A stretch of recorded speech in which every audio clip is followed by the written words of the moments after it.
grateful to see everyone here joining us virtually on this sunshiny day. Um, just want to take a minute and remind everyone that our Be the Cause campaign for AFP is happening.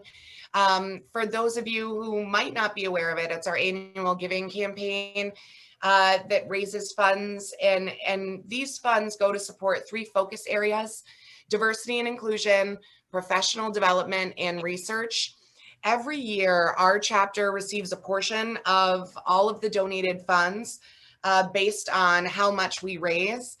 In 2020, we were able to use the funds from this campaign to provide membership scholarships.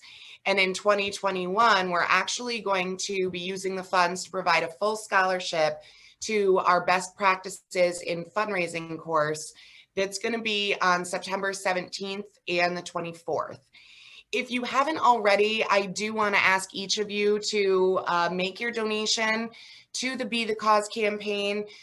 You can visit our AFP-CNY website, and you can choose to make a one-time gift, or you could choose, my personal preference is monthly giving. So you could decide to join the Alpha Society with monthly donations.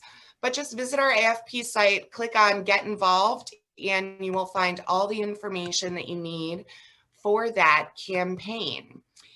And what I'm going to ask for everybody as we go forward in the presentation today, we're going to reserve our questions for the end.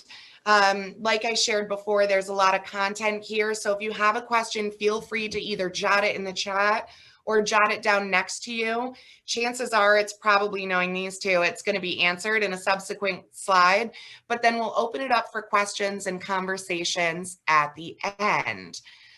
I really want to just take a minute and thank Joe and Emily for joining us today, sharing their expertise and getting us excited about the data, because I know that's what drives the results. And I'm excited to kind of sharpen my tools here in this course. I am going to turn it over to Joe, and he is going to introduce himself, and he's promised that he's going to brag a little bit, as will Emily when it comes her turn. Thank you, Christine. I'm excited to be here with everyone. I know Emily's excited to be here too. So I'll give a quick introduction, and I'll try and highlight some of my accolades. I promised Christine I would do that. As of this week, I'm actually now an assistant professor of practice at the University of Tennessee in Knoxville. In the School of Advertising and Public Relations. I'll be teaching in the PR program. I just accepted that job last week on Thursday, and I am currently in Knoxville looking for an apartment. It's a beautiful 85-degree sunny day down here, as it has been every single day I've been down here. So I'm trying to get used to the heat. I have my undergrad is in public relations. I have my master's in management and my PhD in leadership and policy. I've been teaching full-time for 6 years now in the SUNY system, focusing on courses in research methods, event planning, and fundraising. I also have many letters after my name. I have an advanced certificate in international trade and commerce from the World Trade Center Association. I have my accreditation in public relations from the Public Relations Society of America. Let's see, TA, APR, Ph.D, ACUE. I have my advanced certificate in effective college teaching from the Association of College and University Educators. That's the ACUE. I'm also on the board for APRA New York, which is the Association of Professional Researchers for Advancement. So those are all the people that do prospect research and data analytics and fundraising. That is the professional association for them. I'm also a member of AFP. I'm a member of PRSA. I'm a member of AEJMC. I'm on the board of governors for Shriners Hospitals for Children system-wide, where I sit on the donor relations committee, and also on the marketing communication committee for Shriners Hospitals. So I think those are the highlights about me. I wonder how you have time for anything with all of that, Joe, and I appreciate you letting me lean in on sharing all that with us. Good.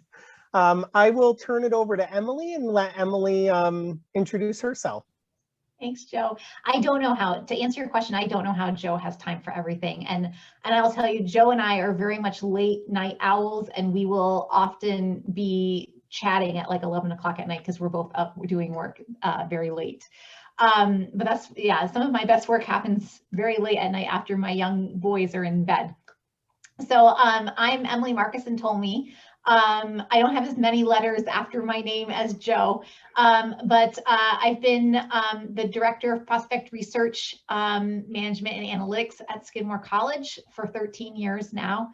We are a small liberal arts college in upstate New York. I'm in Saratoga Springs, which is the home of health, history, and horses. And it's also a great place to come visit in the summer. So we're looking forward to our summer season kicking off here in Saratoga with hopefully full capacity at our Saratoga racetrack. Skidmore College, we are about 2,500 undergrad. We're a liberal arts college. In my advancement office, we have 60 of us. And in prospect research, there's myself, and then I manage two other folks. So 3 of us all in prospect research. And we support the entire advancement division, specifically our major gift team, our principal gift team, our Skidmore fund team, which is our annual fund. We also support gift planning and our VP.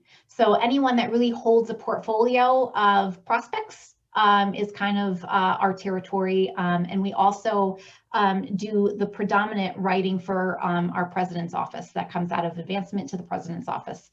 So that's all kind of us in research. We have a pretty wide-ranging net, I'll say. Some other fun tidbits about me. I have a master's degree from Southern New Hampshire University in English. I am about 2 weeks away or so from getting my MFA from Southern New Hampshire in creative writing. I also have a certificate in online teaching, which I'm going to be picking Joe's brain about eventually, because I think that might be something I might be heading into.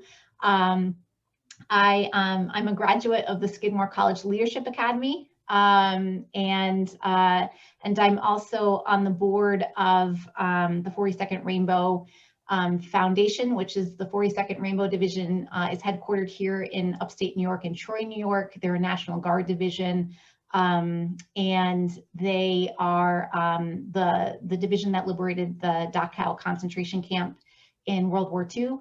And they are still very active and have been in Iraq and in Afghanistan.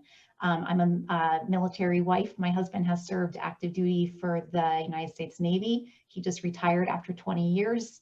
So I'm pretty well versed in all of that. And that's why I'm also a military journalist, and I write for AmeriForce Media, predominantly the National Reserve magazine, and Military Families. So I also don't sleep very much. I have 2 little boys, ages 5 and 8. And I'm really good. I was telling Christine, I'm really good at killing plants in my yard. So that might be something I'm going to work on this summer. Joe and I are really excited to be here. When Joe called me and said that this was an opportunity for us to share. Also, you know, as Joe mentioned, we are also members of APRA New York. And I'm the president of the board for that organization. So I'm always happy to share my knowledge and excitement around prospect research with anybody who's willing to learn about it. So, so we're excited to be here. Thank you for having us. Perfect. Absolutely. I'm gonna share my screen now, and we'll dig into our presentation here. Yeah.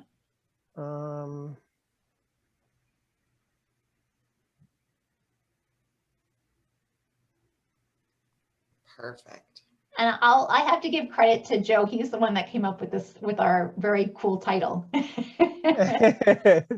Digging the Data. So,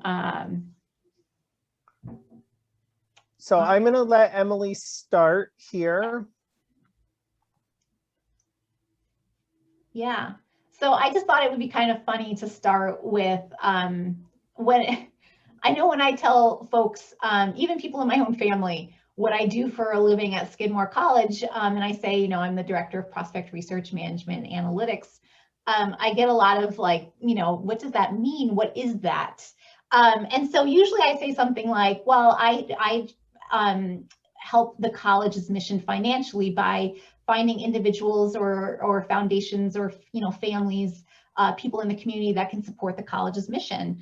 But a lot of people just think really that we just Google. And there's a lot more to prospect research than just having an advanced degree in Googling, which obviously is something that, you know, we are very good at, but there's a lot more to it than that. So I just thought that that was kind of something funny to start with.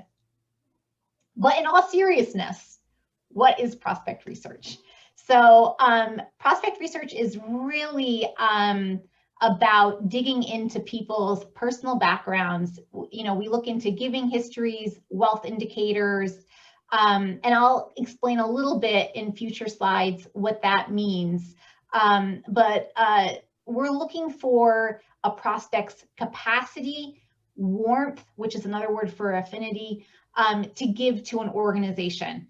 And so that really is what prospect research is in the nuts and bolts of it. I'll also say though that when performed properly, prospect research can really have far-reaching positive effects on any fundraising capacity. So although there are many prospect screening tools that can serve an organization well in a multitude of ways, there are really the areas that prospect research supports. As I mentioned, what we support at Skidmore is major gifts, planned giving, our Skidmore Fund, which is also our annual fund, but also capital campaigns. Capital campaigns, we are just wrapping up a capital campaign at Skidmore College where we raised almost $230 million, and prospect research was really a big part of that.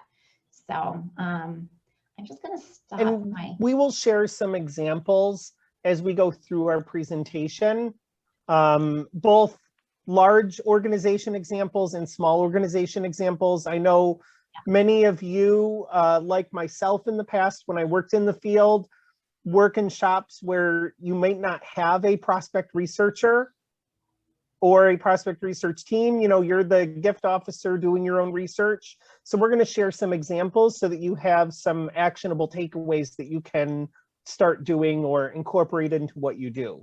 Absolutely.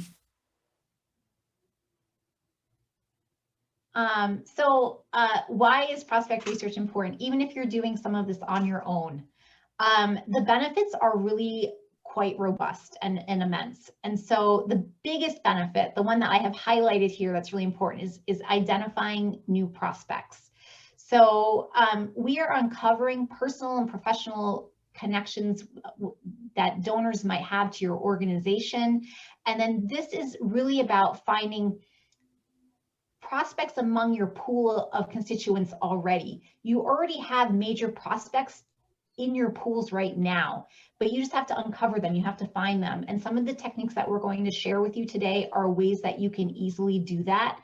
And then of course, you're always trying to find prospects that are not even associated with your organization yet. And that's the beauty of finding donors that are already engaged with your organization. And then it's kind of like Kevin Bacon's 6 degrees of separation rule, where finding those prospects that are willing to be engaged with you and then building on them will help you build your pipeline.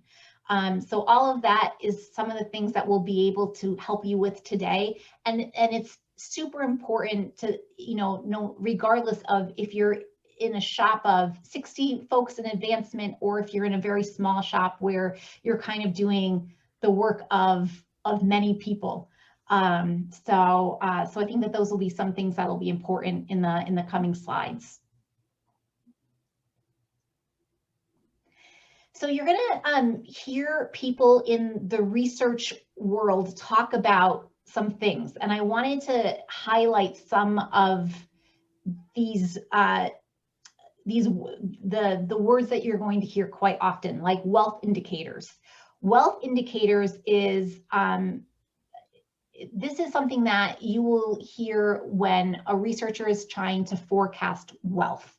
So wealth estimates, wealth markers assist in gauging a prospect's financial capacity to make a donation.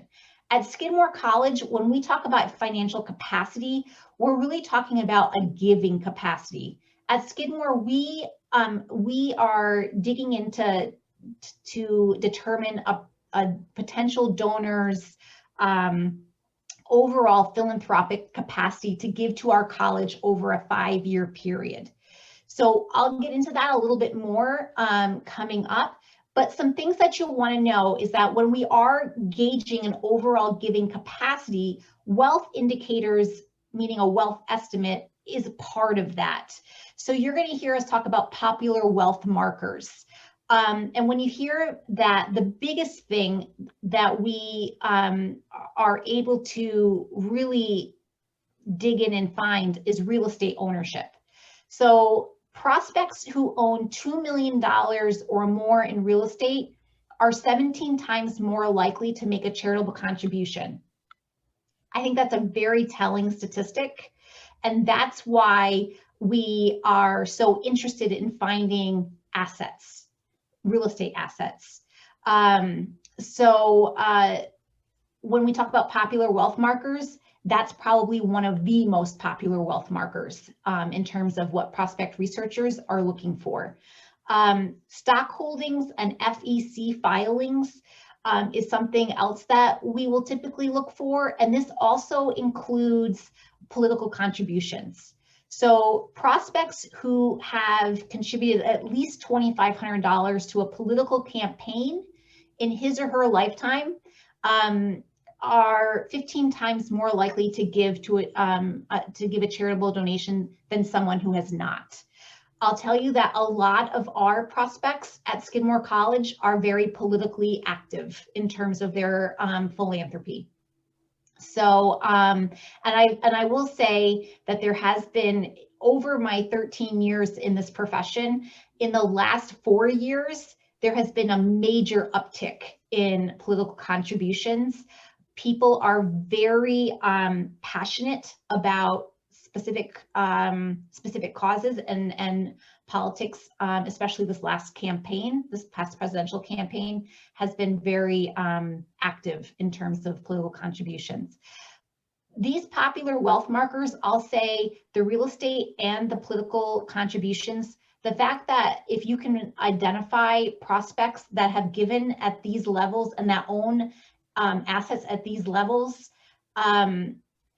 I mean, it's been very interesting to see what their affinities are and how the affinities grow within an organization based on just these two wealth indicators alone.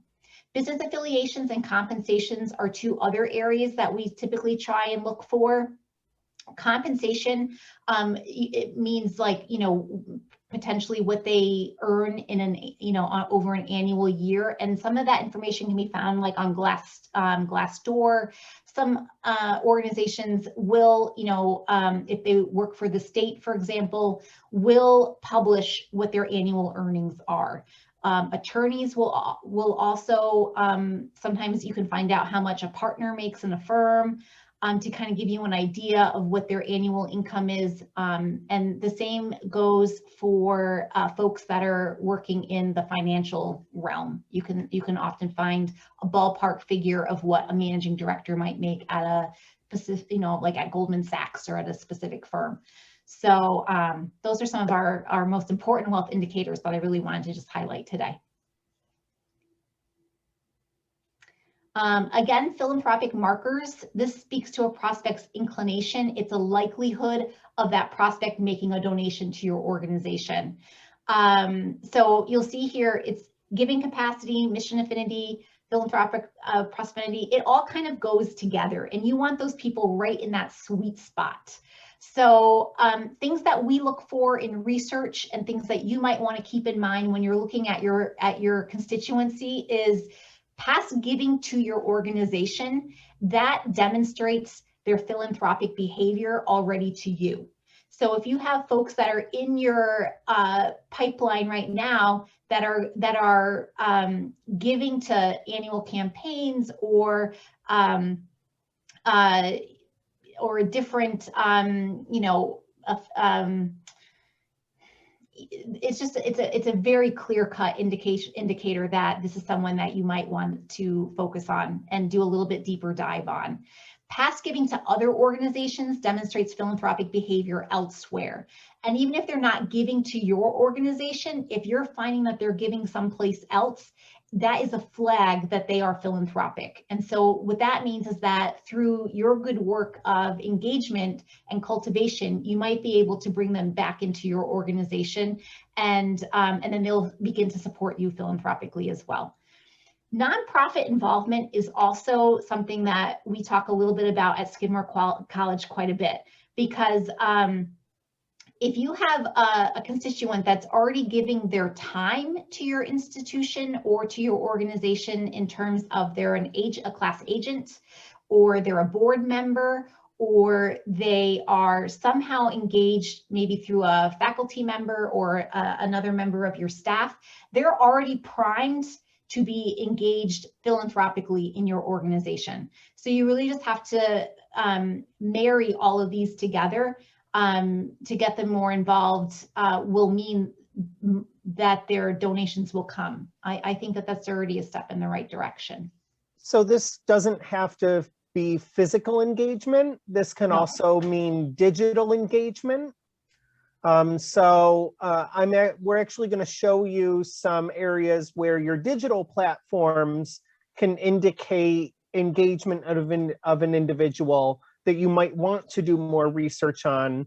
There are some indicators you can look at between your email and your social media and your website to actually indicate people that might be highly engaged with your organization, but they might not attend events because they're not geographically located near you, things like that. So we're going to talk about some of those indicators for you to look for. Yeah, and I'll also mention too, like Joe brought up a good point about them not being close by to attend an actual in-person event. Something that we're looking at Skidmore right now is all of the virtual events that we've been having, and how we're actually trying to figure out a way that we can dive into data a little bit deeper and see how the virtual events have been impacting donors and giving, and seeing if we can build on that even as things start to reopen. Because these potential donors are indicating that they're interested in us, even if it is virtually. So that's a whole other probably topic, Joe, that you'll be interested in diving into at some point, maybe in a different webinar in the future. How the virtual how the pandemic has spurred virtual engagement. Yeah. So how to build a prospect pipeline. So prospect building and pipeline building is something that we are very focused on at Skidmore College, especially as we wrapped up this campaign. Thinking about our metrics and our fundraising goals going forward before we enter our next campaign, we are going to try and build our pipeline so that we can really sidestep that whole notion of donor fatigue. So, and a couple of ways that we're doing this right now in our shop is, I put them here in these boxes. These are just a couple of our ways that we're doing that. So obviously, manual screening is something that we do quite a bit, which is taking a small donor list and quickly diving into them by hand. And some of this will be, for example, if we had a fundraising initiative for athletics, let's say specifically for tennis, we might look at that donor list for that particular initiative and really do a deep dive into those names and see if any of those should be sent over to our major gift fundraising team or even to our principal gift team based on what our total wealth estimate might be on them. Then you have a larger wealth screening, which we've also done at Skidmore College. And there are quite a few companies that are available right now that you can run large groups of records through, and they will provide you with segmented a segmented list of your wealthiest, most capable prospects. I will say that I am a fan of wealth screenings, but you cannot take a wealth screening at face value all the time, because oftentimes there will be a lot of pops of false positives, false negatives. It misses people and potential prospects sometimes. That's why you really have to have the time and resources that if you do a wealth screening, like a larger wealth screening, that you have someone in a seat in your organization that can really vet that information. I think that that's something that is certainly with smaller organizations that don't have a lot of bandwidth. If that's something that your organization can afford, I say go for it. Donor search, Blackbaud Target Analytics are two that we've used at Skidmore College. But you definitely need to go into it knowing that you just can't take it for face value all the time, especially if you have, for instance, young alumni who might be attached to their parents' wealth, that kind of thing. There is peer screening. This is another type of screening. And that's when you ask your most engaged donors, the people that sit on your board of trustees, for example, or other committees, to rate their peers for you.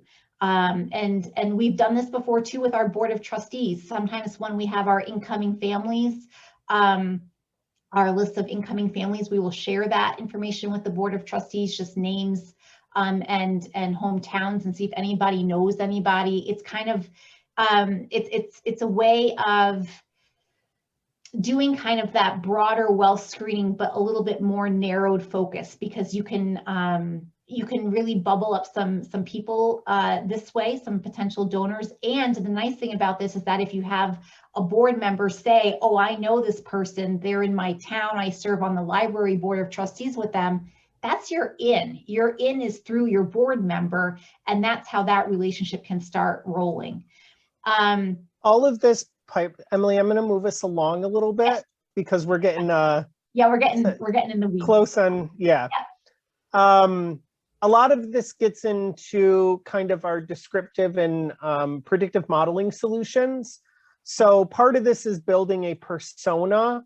So that's all the qualitative information. So when we're doing that one-on-one with our board member, they might be feeding us some really great information about the prospect that we want to have. That helps us build the persona for the prospect. But then there's also data modeling from our CRM system that we can do, and from our database to look at, okay, here are the indicators of a donor that we have that's really good. Is there anyone else in our system that is similar to those indicators that we can identify? Is there someone who is, over the age of 50, has a wealth indicator that makes over, let's say, $100,000, has attended at least one event in the past 5 years? Let's look at that. Are any of them giving? Are they not giving? We can start doing some predictive modeling to identify, okay, here's people that we know that are in our system that we can start narrowing down that pool of prospects to identify. And that's where the modeling piece. So we need that. We need both that qualitative and quantitative data side to identify good donors for our organizations.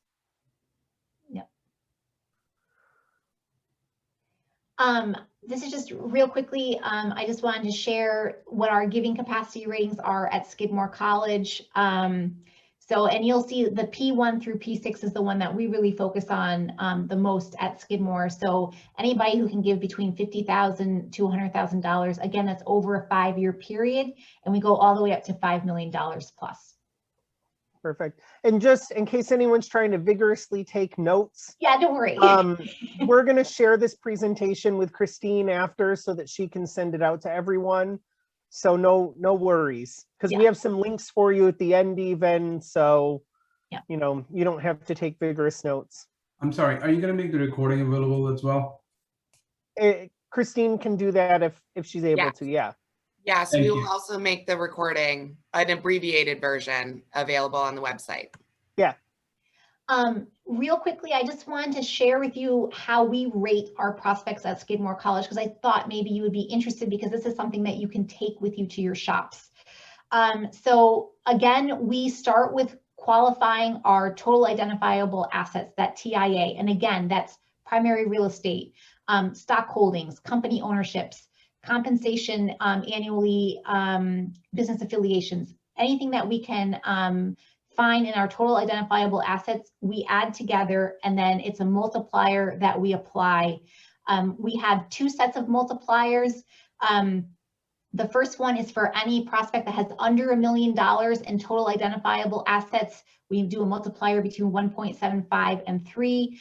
Anything that's over $1 million, we do 3 to 5 up to 6. That first multiplier is really focused on our Skidmore fund, our annual fund prospects. The second multiplier is really for our major gift prospects and higher. I will say our TWE, I call it our total wealth estimate, is really based on industry standards that are guided by our APRA, so our Association of Professional Researchers, the IRS, and this is how we come across with our total identifiable wealth estimates. You can, yeah, Joe, we can continue on to the next slide. So again, just to remember about ratings. It's not based on hard science.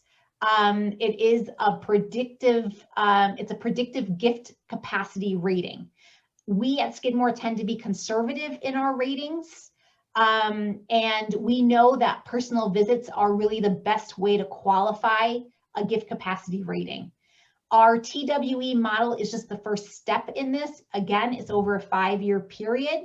And other factors that we consider when doing a TWE, again, giving history. Has that prospect already made their big gift to us?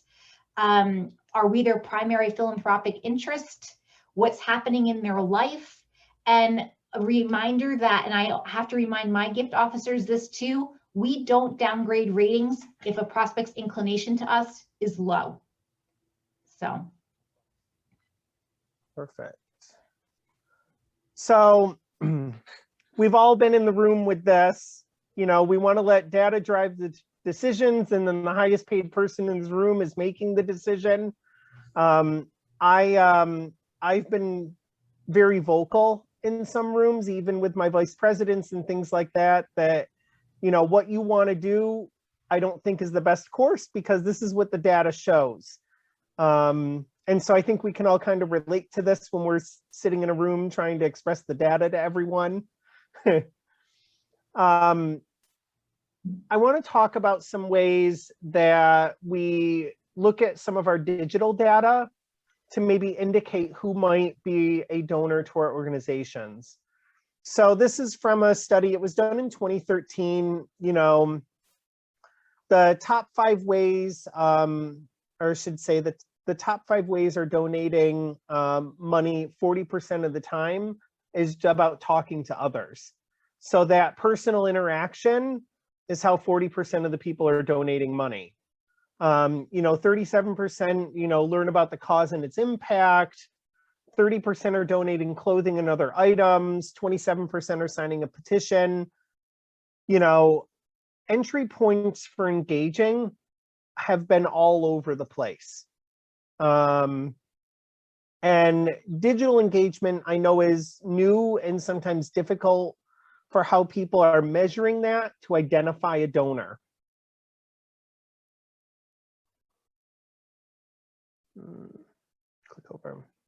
So I want to talk about our website data. Okay, so this is called a flow visualization. I don't know how many of you ever look at your web analytics. Okay, so this is a report actually directly from Google Analytics, which I know many people use. And this is actually telling me how a person enters the website, what source they come from, and what pages they click through before they exit the website, and how long they're looking at those pages. And I can narrow this actually down to an individual site visitor.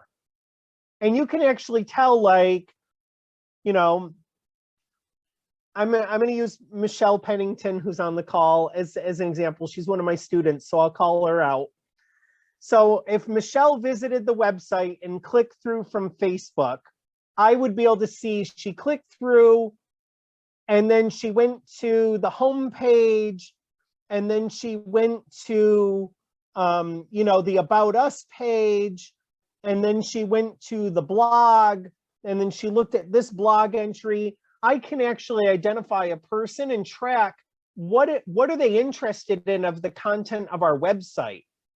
You know, that might indicate, you know, this person really wants to give to this program or is interested in this service.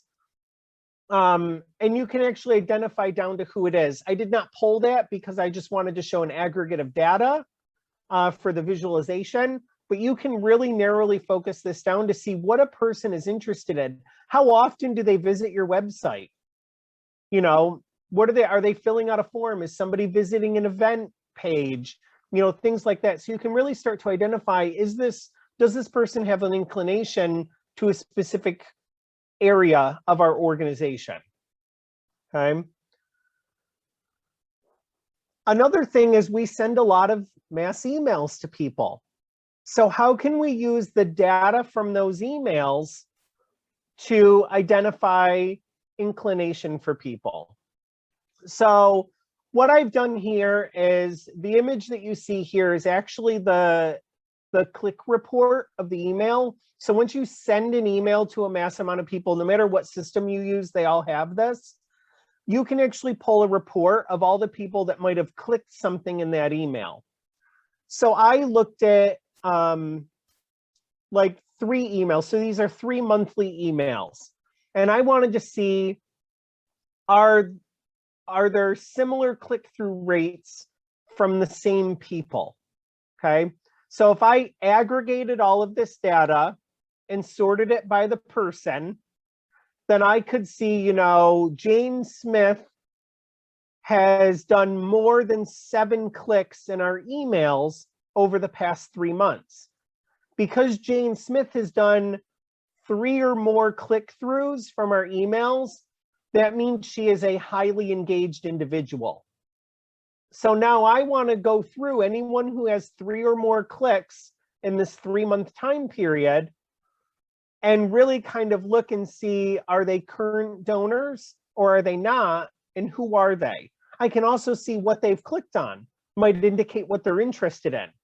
You know, in Emily's case, are they always clicking on, you know, stuff for the art gallery that's at Skidmore College? Well, they might be really interested in giving to the art gallery because they're always interested in clicking on the content from the art gallery. Okay. I think the last time I visited Emily as a consultant, we went through some of the data that you had there on this, and I worked with the team to identify some donors. It was really interesting. Yeah. I did this for Oswego, for SUNY Oswego, and I actually identified 25 individuals that they had never heard of before, who are consistently clicking on emails that they send month after month. And so they actually narrowed down, they actually identified 3 people out of the 25 who have now given donations to the college of $25,000 or more. And I did this for them 3 years ago, and they've now identified 3, for them, those are major donors. So it was really great kind of data to go through. And this type of data is fun for me to go through. Another thing is we need to look at our social data analytics. So I'm hoping many of you look at your Facebook, your Twitter, your LinkedIn, your Instagram, the data side of it. And I really like this graphic from Twitter. It's kind of their ladder of engagement on how engaged somebody is. Usually someone is considered highly engaged when they are consistently clicking on items that you post, meaning they're clicking the link. They're not just clicking like or something like that. That would be kind of a low engagement. They're a medium engagement if they're sharing something or physically typing a comment in, but they're highly engaged if they're actually clicking the link that you share to go to something and visit it, okay? Those are the people you want to look at. You can actually pull all of your data and pull it right to Excel and sort all of that. All of the different platforms allow you to do that. And I've done workshops on that with other organizations. So I'm happy to do that in the future. If somebody wants like a hands-on workshop, here's how we go in and mine the data. And those can be really great indicators of people that can fill your pipeline, okay? We have a lot of common tools that we use. And I'm going to share some links to even more. We have a couple on the APR New York webpage, a whole page of links to find out like what airplanes are worth and what yachts are worth and all of that stuff. But these are some common tools. And I know Emily will chime in here, but I also want to state, you know, these aren't tools that are just paid for by where we work. Or if you work in higher ed, these are all tools you can find in the college library that you have access to. And actually all of these tools can be found in the public library also. So you can digitally access these through your public library system wherever you are. Or the New York State Public Library, which is a New York State resident everyone can belong to, and all of these kind of databases can be found there for free. So don't think your organization has to subscribe to them, okay? Yeah, and I just wanted to mention too, so up on top, you'll see Donor Search, Research Point, and iWave. Those are paid subscriptions that, that we have, that we use at Skidmore College. Same with Lexus Nexus. But again, like I just wanted to reiterate what Joe has just said, a lot of these are also available through free resources through libraries. So for instance, at Skidmore College, we have Lexus Nexus. It can be accessed by anyone who has a library card for Skidmore College. I know that that's also true for our public library at Saratoga Springs here. You can also, GuideStar, for example, is you can get foundation and public charity information from them, and all you have to do is just create an account. And you can have access to free, you know, 990 tax forms and that kind of thing. So it doesn't have to be, you don't have to pay for the, you know, the very expensive subscription to really have access to a lot of this information that's quite public. I use LinkedIn a lot to stalk people. I do too. I do have a premium subscription to LinkedIn so that I can see those that are, you know, 3, 4, and 5 out from me, and I can view all of their information or send people notes and things like that. I use LinkedIn religiously all the time to kind of stalk people and see what they're doing, and especially professionally, or see if they're on boards or connected to others who are on boards. You know, it's a really great tool for that. I have Microsoft Excel on here because Microsoft Excel will actually allow you to call into external databases from within Excel and import the data. So you can use Excel to actually call into Facebook's analytics servers and actually just pull the data you want right into Excel and bypass going into the Facebook tools to do it. So there's a lot of neat connections for that, and you can do all of that right from within Excel. So you can do that with Google Analytics too. You can actually just import your data directly into Excel from within Excel. You don't have to go over to Google Analytics to do that.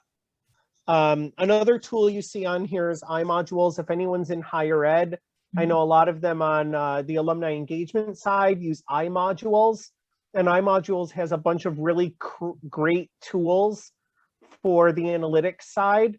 if you use that. But if you use Constant Contact, if you use Chimp Mail, you know, whatever it is you're using, there's a whole data section that has a lot of really great data on the people you're sending to, and you know who they are because you have their name and email address in your system.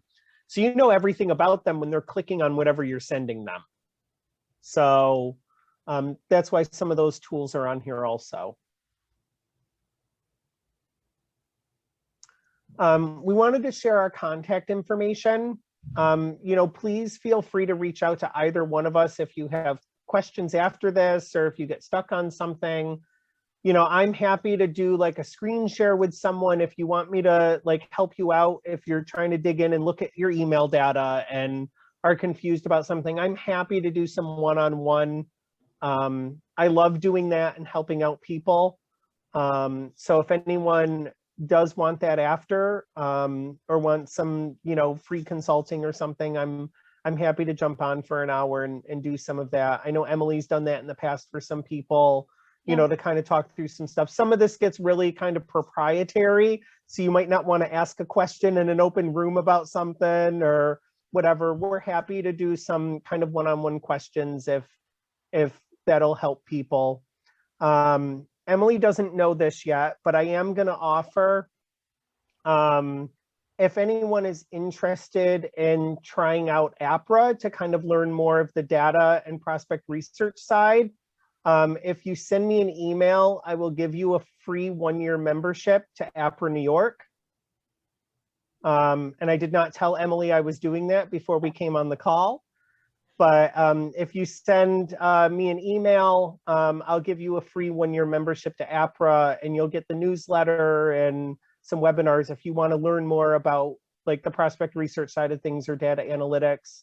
You know, we were really excited to, you know, work with AFP, and as also a member of AFP, you know, I'm happy to do that. So does anyone, sorry. What an amazing offer. Thank you for that, Joe. I hope people take up the offer too. It's a great organization, and it's we'd be happy to have you all. So. Oh yeah, that's actually very helpful because I was looking for budget to get APRA membership. Oh, yeah, yeah. So this is APRA New York, our chapter, which covers all of upstate New York, everything north of Westchester. It is not APRA National membership, but to be honest, we do more than APRA National does anyways. Yeah. So at least it'll be a foot in the door for you, and you'll get some good education out of it if you want to start learning more of this route of information. Does anyone have any questions? Yeah, in the last slide, you had a couple of those tools. Is there like a primary purpose of individual tool? Like, let's say Lexus Nexus. What do you primarily use that for? For wealth screen, for like finding wealth, or contact information? Which is better, one versus the other? So Lexus Nexus is great for identifying addresses. If you have incomplete addresses, you know, if you're looking for extended zip, or if someone has a vacation property, or so it's great for that end of things. But it also has, it's very all encompassing. So it has real estate information, but they have what's called a comprehensive person report, which will also give you things like if they have a pilot's license, which would be a philanthropic marker or a wealth indicator. It also has things like, it gets into the weeds a little bit and will like show like bankruptcy information. It will show UCC liens. It shows co-op ownership. So if someone has a New York City apartment, but they live in a co-op building, you know, that also comes up, even though it's not necessarily like real estate, because they might not own it. The other big piece of Lexus Nexus for me, when I was a full-time prospect researcher, was deceased. Yes. I always use Lexus Nexus to look up my dead people. It gives you the so Social that I Security could death index. Yes. Yeah. So, and Lexus Nexus is really good for that because they feed in not only Social Security, but they feed in all the state health department records as soon as a death certificate is filed. that information is fed in so that I could actually mark them as deceased in my CRM system, or let the gift officer know somebody's passed away so we could send condolence cards, things like that. Right. But every month I had to go through the list of potential Yes. deceased. And at Skidmore College, we have to, in order to make a prospect or a constituent deceased, we need to have, there is a checklist of things that we need, and Social Security Death Index is typically one of them. So other things that Lexus Nexus also has is it has a very robust database in terms of access to newspapers, and like, so if you're looking for someone's wedding announcement in the New York Times, for example, the New York Times, unfortunately, will only allow people to have, I think it's like maybe 6 free searches on their database. And then after that, you need to get a subscription. And so for us, we're able to kind of, when we use up our free, our 6 free chances with the New York Times, we just pivot into Lexus Nexus, and we're able to use their newspaper search and and we're able to find things like, you know, New York Times wedding announcements and that, and obituaries and that kind of thing. It also will give you their charitable giving. They use, and they also have a contract with Wealth. It'll come to me because we don't really use it very often. Is it Wealth Engine? Wealth Engine, thank you. I had WealthX on my mind because of Susie. Yes, Wealth Engine. So that they will also give you like a prospect indicator based on that too. I'll tell you though, LexisNexis is very expensive, in the multiple thousands of dollars for an annual subscription. So if your shop doesn't have that in the budget, as Joe mentioned, they do have limited access to LexisNexis for professional development, usually through a library. So definitely check your local library, because it might not be the full gamut of everything that we might get through a subscription, but it's pretty close. Yeah. And also, like, you know, even like the newspaper search and stuff, you can do all of that through the database at the library, because they index all. Like, I don't have a New York Times subscription. Right. I usually go to the library and access anything I want through the New York Times from there, because they have a subscription. It might be like 48 hours delayed, but still that's fine.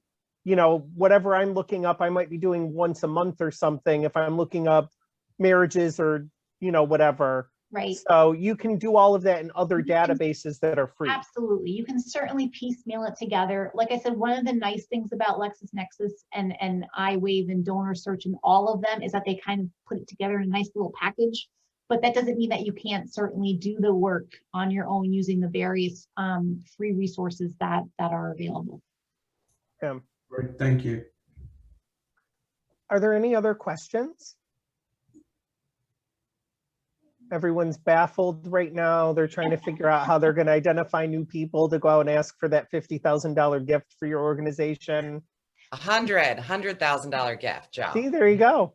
The one thing I also wanted to just mention real quickly, because I know that we did go through a little quickly, is part of how we do our giving capacity at Skidmore College is that once we find that total identifiable estimate, so that TIA, we take 5% of that. So that way and that's what the IRS believes is the most common charitable donation is 5% of overall wealth. So that 5% that we take away is what we calculate to be our giving capacity over a 5-year period at Skidmore College. And I think when I was going through it, I might have missed mentioning that 5%, and that's important. So I wanted to just clarify that.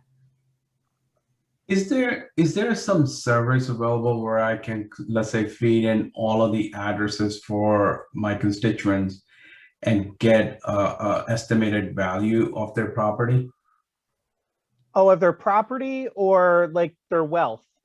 No, property alone. You have to kind of do them one by one through like the county property search. Okay. If you want to get like values of property, that's what I've always done, is I kind of look up whatever municipality they're in.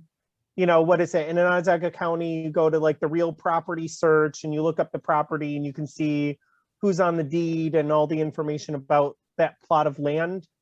You kind of have to do it that way.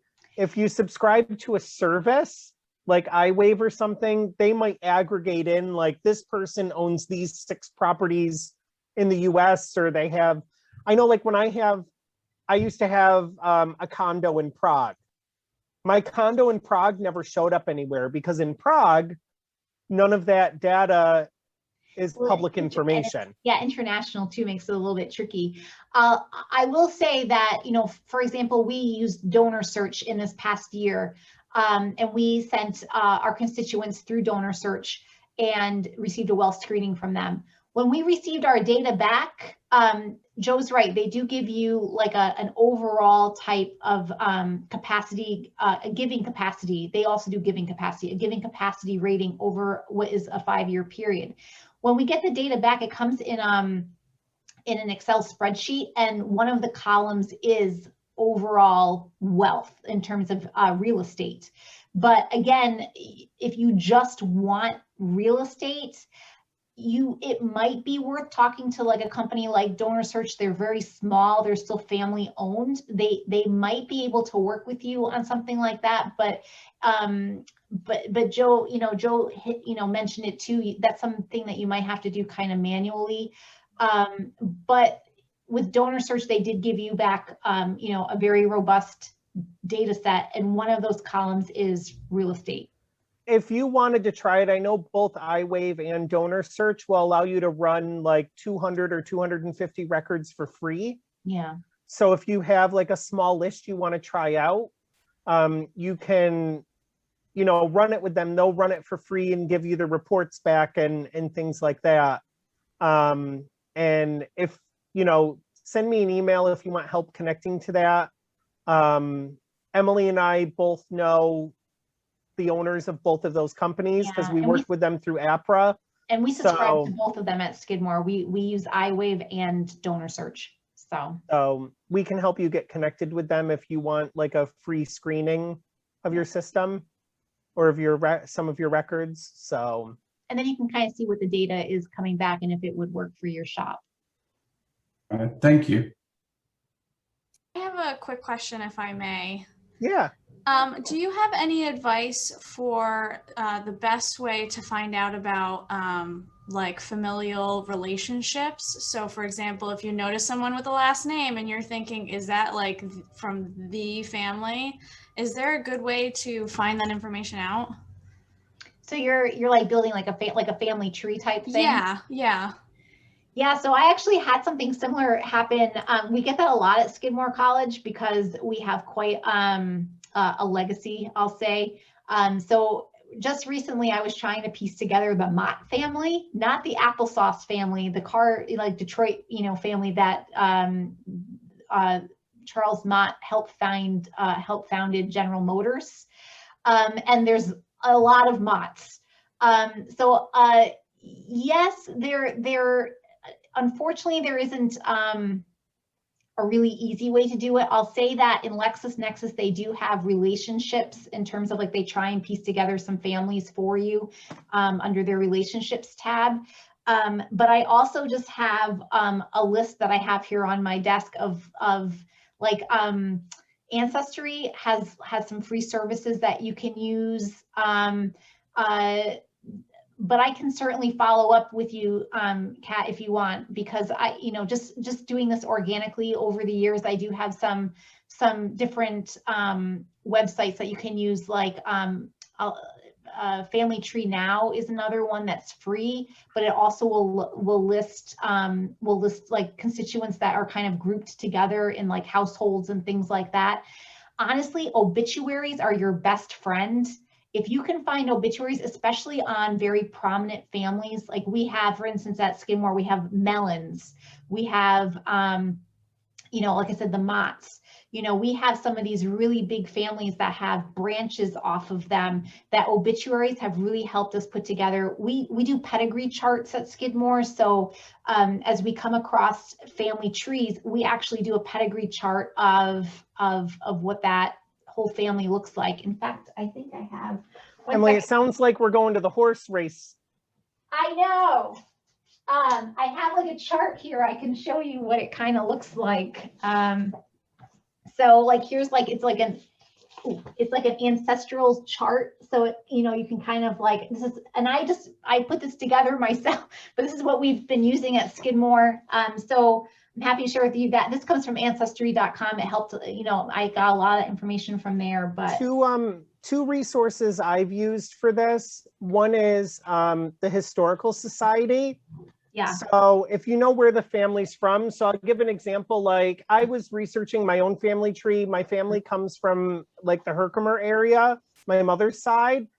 And I was trying to find some people and I wanted to know where, like, I had some old photos that were like, this is Jim's Crossing. And I'm like, well, where is Jim's Crossing? Because that's not going to be on a Google map of what they called it in 1920. There was actually a book at the Historical Society. Some professional genealogist had already done the Edic Dury family tree. And there was an entire book, and it actually even had my mother in it. And my mother didn't even know that she had been put in the book. So like some of that exists just in print form at the Historical Society. I've also gone recently, actually 2 years ago, I went to the Onondaga County Historical Society. I'm a member of the Shriners, and I'm with the Shrine Center that's in Syracuse, and I was going through some of the original rosters of members that had joined the Shrine when it was formed in 1919 to 1923. And, there's a lot of names that hopped out to me that I was like, oh, I wonder if these are like people that founded like Cooper Industries. And, I knew one of the names was William Noah Allen. I know he's the Allen family, things like that. But there were some names that popped out. So I was like, oh, I wonder if these are the people. Well, I know at the Historical Society, they know who all of these influential people are in the history of the county and the history of Syracuse. So I took the names over there and I was like, do any of these names look familiar? What do you have for records on these people? So I've done some of that too, working with some of those organizations to really find out. A lot of larger library systems also have an on-site genealogist. Mm-hmm. So I know like in the Syracuse Public Library System, there is a librarian who is a genealogical librarian that will just help you search genealogy of people because they have all the records in the library. Yeah. So some of that can also help too. That's really helpful. Thank you. You're welcome. And I know we're a little over time. I don't want to hold everyone up. Joe and I can talk about this stuff for hours. Yes. And if there's any other questions, please connect with either one of us. We're happy to kind of talk through some stuff, or if you have, questions about stuff at your organization, we're happy to do that. I love it when I see people get so excited and love what they get to do every single day. It makes something that doesn't come as naturally to me seem so much more appealing to have you guys talk about it. Really grateful that you took your time out and shared with us today. We will be sharing the slides and getting this video up on our website. And I just want to say thank you both so, so much. Joe, stay cool down there in Tennessee. Yes, we'll try. And wishing all of you just an amazing afternoon. Thank you so much. Thank you, everyone. Thanks so much. Bye-bye. Bye.